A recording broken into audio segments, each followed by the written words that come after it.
Hello friends, rava upma சிம்பிளாக எப்படி செய்கிறதுன்னு பார்க்கலாம். நல்லா டேஸ்ட்டாகவும் செய்யலாம். கொஞ்சம் கடுகு போட்டிருக்கேன், எண்ணெய் காஞ்ச உடனே கடுகு போட்டிருக்கேன். நல்லா கடுகு வெடிக்கட்டும்.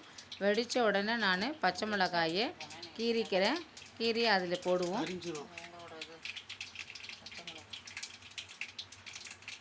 போட்டுட்டு கொஞ்சம் நல்லா வதக்கிக்கலாம். எண்ணெயிலே பொரியட்டும் பச்சை மிளகாய்.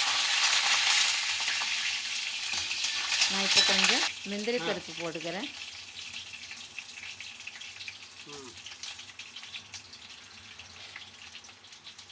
கடலைப்பருப்பு,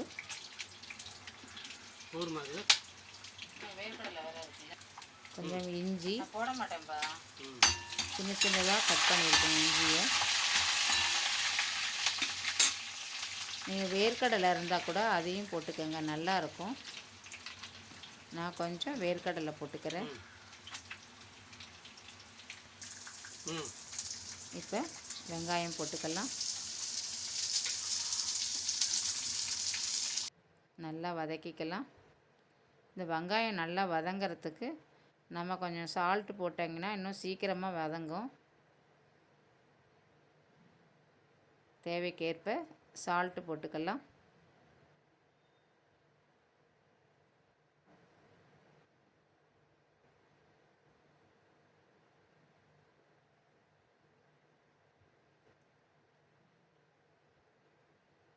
நல்லா வதங்கின பிறகு நம்ம இப்போ தக்காளி பழம் போட்டுக்கலாம். நல்லா வதங்கிடுச்சு. கொஞ்சம் பெருங்காயத்தூள் போட்டிருக்கேன், தக்காளி பழம் போட்டுக்கலாம். போட்டு இந்த தக்காளி பழம் நல்லா வேகட்டும்.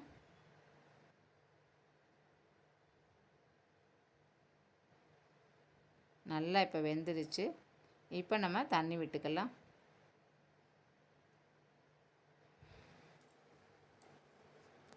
இது நல்லா கொதித்த உடனே நம்ம ரவாயை போட்டு கலந்துக்கலாம்.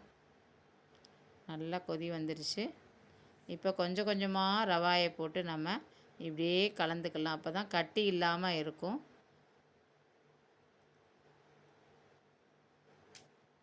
கட்டி இல்லாமல் நல்லா இருக்குது பாருங்கள். இப்போ அடுப்பை சிம்மில் வச்சுட்டு கொஞ்சம் எலுமிச்சம்பழம் புழிஞ்சிக்கிறேன். கொஞ்சம் நெய் விட்டுக்கலாம், நல்லா வாசனையாக இருக்கும். நல்லா கலந்து விட்டுப்போம்.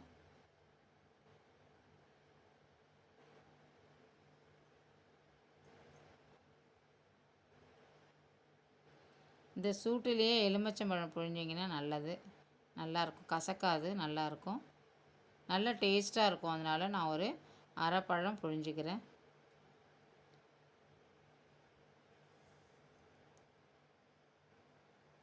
நல்லா கலந்து விட்டுக்கோங்க. கருவேப்பிலை, கொத்தமல்லியும் போட்டுக்கோங்க. சூப்பர் டேஸ்டான rava upma ready. Thank you friends.